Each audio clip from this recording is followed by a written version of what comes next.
आगे एकादशी आ रही है और सज्जनों, इस पाप मोचनी एकादशी पे आप कुछ कार्य ऐसा है जिसको करके अपने जीवन के सारे पापों को आप नष्ट कर सकते हैं। क्या करना है आपको, मैं 2 मिनट में आपको बता देता हूं, सुन लीजिए। थोड़ा ध्यान से सुनिएगा, बड़े मतलब की बात है, क्योंकि इस पाप मोचनी एकादशी पर आपके जीवन के सारे पाप नष्ट हो जाएंगे अगर ये सब कार्य आपने किया तो। ध्यान दीजिए, चैत मास के कृष्ण पक्ष में पड़ने वाली एकादशी को पाप मोचनी एकादशी कहा जाता है। नारद पुराण में ऐसा आया है कि एकादशी से बड़ा, एकादशी से ज्यादा पुण्यमय न तो गंगा है, न तो यमुना है, न तो सरस्वती है, न तो काशी है, न तो पुष्कर है, न तो प्रयाग है। यानी एकादशी से बढ़कर के पुण्य फल प्रदान करने वाला कोई नहीं है सज्जनों इस संसार में। ये महिमा है एकादशी की। एकादशी करने वाले लोग अंत में भगवान विष्णु के धाम जाते हैं। इसलिए एकादशी जरूर किया करिए। कब है पाप मोचनी एकादशी, ध्यान से सुनिए। एकादशी का आरंभ 14 मार्च को प्रातः 8:10 पे हो रहा है, जो 15 मार्च को प्रातः 9:16 तक ये तिथि रहेगी। एकादशी का मान्य हमारे यहाँ उदया तिथि से होता है और उदया तिथि में एकादशी का स्पर्श 15 मार्च को हो रहा है, इसलिए पाप मोचनी एकादशी का व्रत 15 मार्च को किया जाएगा और इसका पारण अगले दिन यानी 16 मार्च को प्रातः 6:30 से लेकर के 8:54 के बीच में आप सभी को करना है। 15 मार्च को आप व्रत रहेंगे और 16 मार्च को आपको एकादशी के व्रत का पारण करना है। एकादशी में ये जो पाप मोचनी एकादशी है ना, अगर आप इस पाप मोचनी एकादशी का व्रत करते हैं तो निश्चित ही जीवन के जाने अनजाने में किए गए सारे पाप इस पाप मोचनी एकादशी के दिन जल करके नष्ट हो जाएंगे।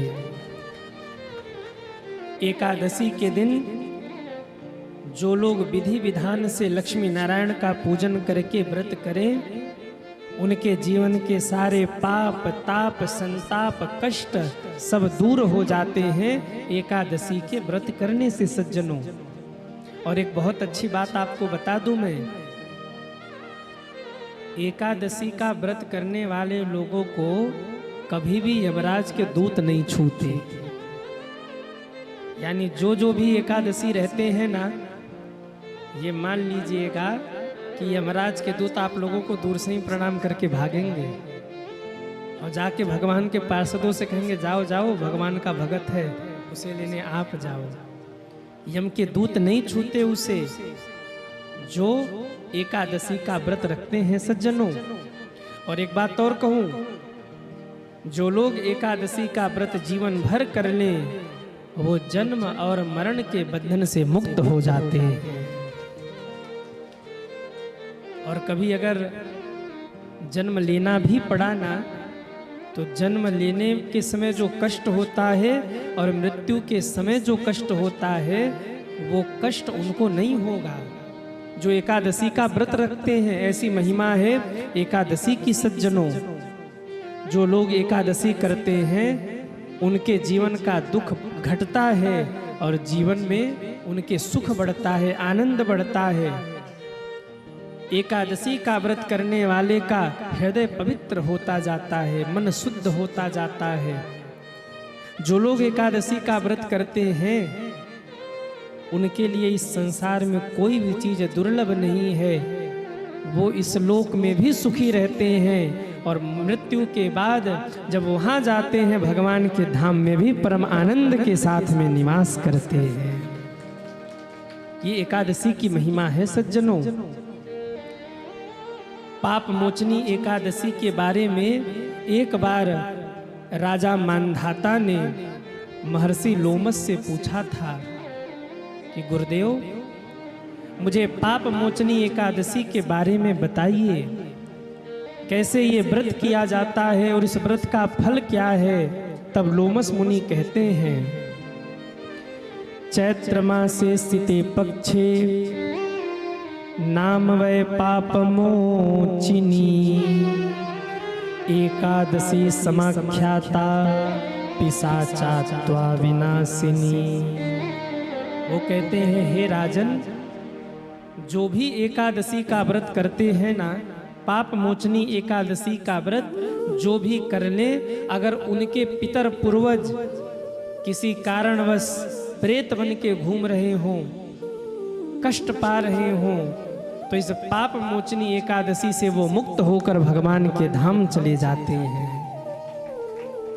जो लोग अपने पितरों के निमित्त ये व्रत कर लें, उनके पितर तर जाते हैं, और जो लोग अपने निमित्त ये व्रत कर लें, उन्हें जीवन में कभी प्रेत नहीं बनना पड़ता। यानी अगर मर भी गए वो, तो वो प्रेत नहीं बनेंगे, सीधे मुक्त हो जाएंगे। ये इस एकादशी की महिमा है सज्जनों। ये पाप मोचनी एकादशी जीव के सारे पापों को नष्ट करके उसे परमात्मा के चरणों तक पहुंचाती है। इतनी बड़ी महिमा बताई गई शास्त्रों में एकादशी की, इसलिए एकादशी व्रत आप लोग जरूर रहिए। जो नहीं भी रहते ना, आप लोग उनको भी प्रेरित करिए कि कोई व्रत रखे न रखे, पर कम से कम एकादशी का व्रत तो जरूर रखिए। जो एकादशी का व्रत रखते हैं, उनके ऊपर नारायण भगवान की बड़ी कृपा होती है। एकादशी मैया कृपा करके उसे सर्वस्व प्रदान कर देती हैं, जो सच्ची निष्ठा से एकादशी का व्रत रखें। अच्छा, एकादशी के दिन चावल नहीं खाना चाहिए। कितने लोग नहीं खाते चावल? वो हाथ उठाएं। कितने लोग चावल नहीं खाते? जय हो। चावल नहीं खाना चाहिए। क्यों नहीं खाना चाहिए चावल? क्योंकि एकादशी के दिन सारे पाप आकर चावल में निवास कर जाते हैं, और जब आप चावल खाते हैं तो सारे पाप उसी चावल के माध्यम से आपके भीतर चले जाते हैं। इसलिए चावल नहीं खाना चाहिए। सारे पाप चावल में रहते हैं, इसलिए चावल का कम से कम आप परहेज करिए। अगर कोई अस्वस्थ है, जो व्रत नहीं रह पा रहा है, जिसको अन्न खाना ही है, नहीं वो नहीं चल पाएगा, तो कम से कम उसको चावल मना कर दीजिए कि वो चावल न खाए। तो आप सभी एकादशी का व्रत अवश्य करिए। 15 तारीख को पाप मोचनी एकादशी का व्रत होगा और 16 तारीख को इसका पारण होगा।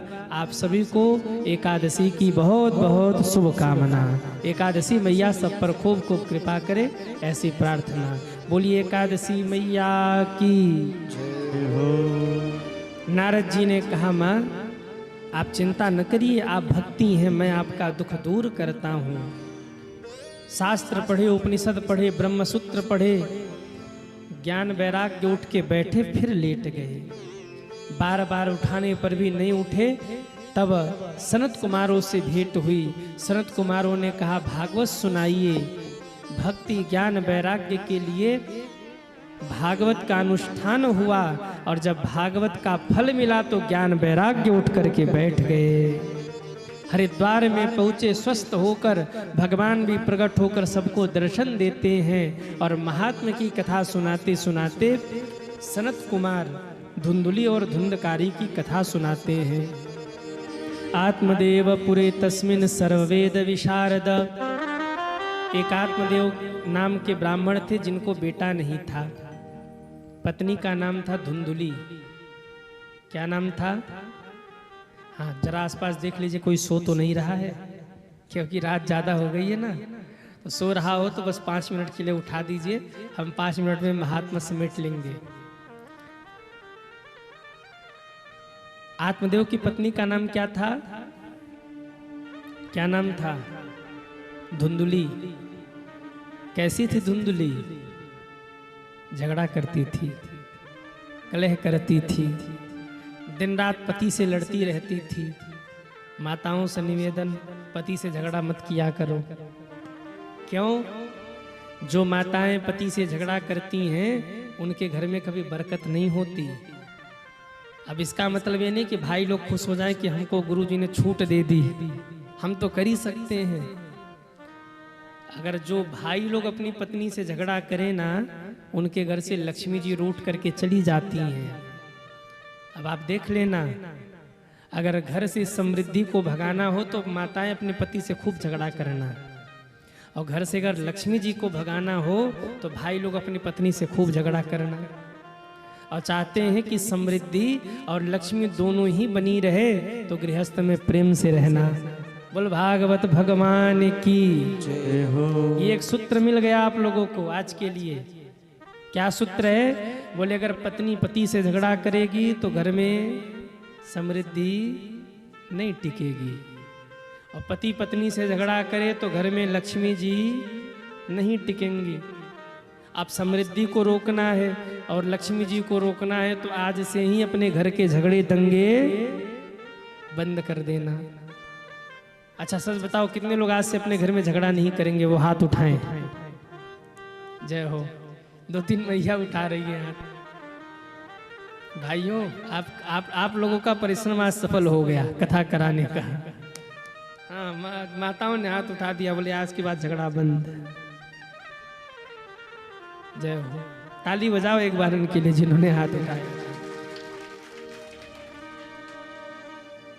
नहीं, कम से कम इतना तो है कि उन्होंने स्वीकार किया, और कई लोग तो बैठे हैं महाराज, मन ही मन सोच रहे हम क्या करें। आप बोलो महाराज। बोलिए भागवत भगवान की जय हो। धुंधुली पति से झगड़ा करती थी, बेटा नहीं था, एक भी संतान न थी।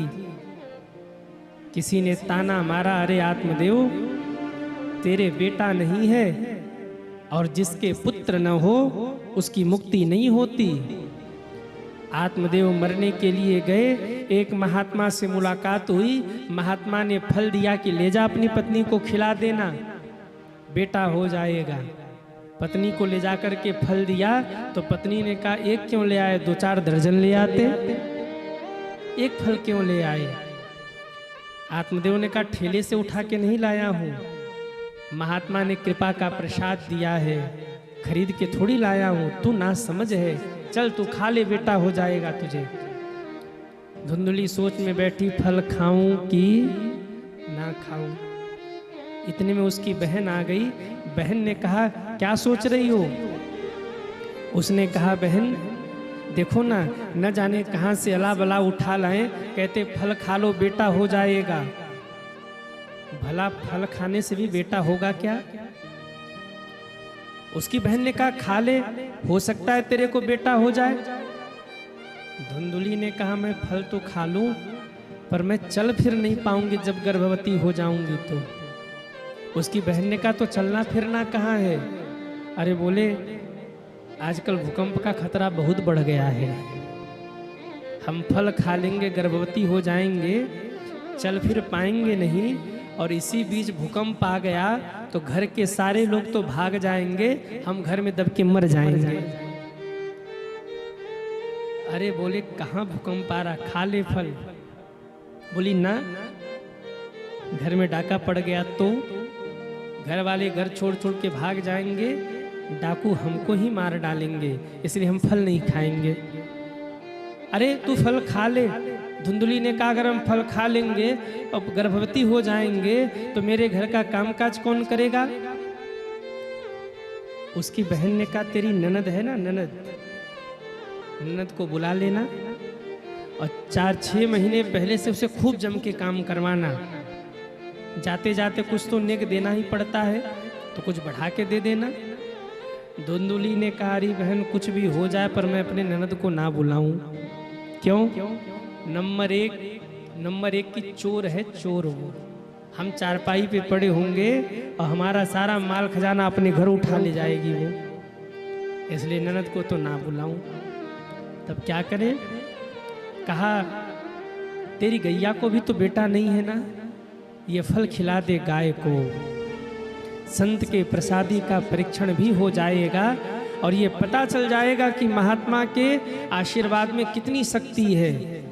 कहा मेरे पति पूछे तो उसकी बहन ने कहा पेट में तकिया बांध ले और कह ले मैंने फल खा लिया, मैं गर्भवती हो गई, मुझे बेटा होने वाला है, जब बेटा होगा तो मैं लाकर तुझे दे दूंगी और हल्ला मचा दूंगी, आत्मदेव को बेटा होगा।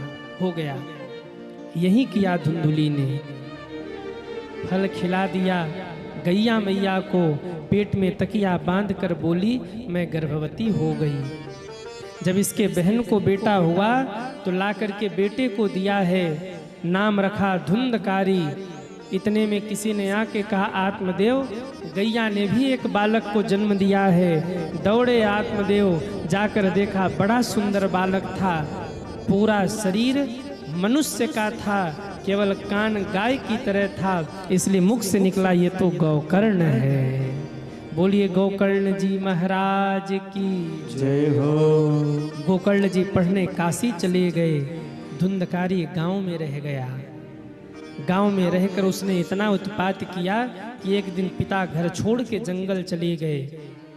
इधर माँ को इसने पीटा है, धन के लिए माँ जाके कुएं में कूद के मर गई। अब धुंधकारी ने 5 गणिकाओं को घर में रख लिया और 5 गणिकाओं ने एक दिन मिलके प्लान किया, इसे मदिरा पिला के मार दिया। सारा धन लेकर गणिका चली गई, यह उसी घर में मर के प्रेत बन गया। अब गोकर्ण जी आए, पता लगा कि धुंधकारी प्रेत बन गया, तो भागवत सुनवाया है और मात्र 7 दिनों में धुंधकारी प्रेत की मुक्ति हो गई। बोलिए भागवत भगवान की जय हो। कल इस पे हम लोग थोड़ा सा 10 मिनट चर्चा कर लेंगे विस्तार से, लेकिन आज मैं केवल इतना कहूँ कि कथा सुन के धुंधकारी जैसा प्रेत मुक्त हो गया। अब आप लोग बताइए, धुंधकारी की तरह पापी तो हम लोग नहीं है ना? बोलिए, धुंधकारी की तरह पापी नहीं है हम लोग। धुंधकारी तो बहुत बड़ा पापी था, जब वो मुक्त हो गया तो हम लोग मुक्त क्यों नहीं होंगे? पर ऐसे नहीं, किस किस को मुक्ति चाहिए हाथ उठाएं। वाह। आज से 7 दिनों तक बिल्कुल कथा के समय से पहले आ जाना और पूरी कथा को सुन के अंत में विश्राम की आरती का दर्शन करके जाना। जिसने 7 दिनों तक कथा सुन ली, भागवत जी की ये गर्जना है कि उसे 7 दिन में मुक्ति प्राप्त हो जाएगी।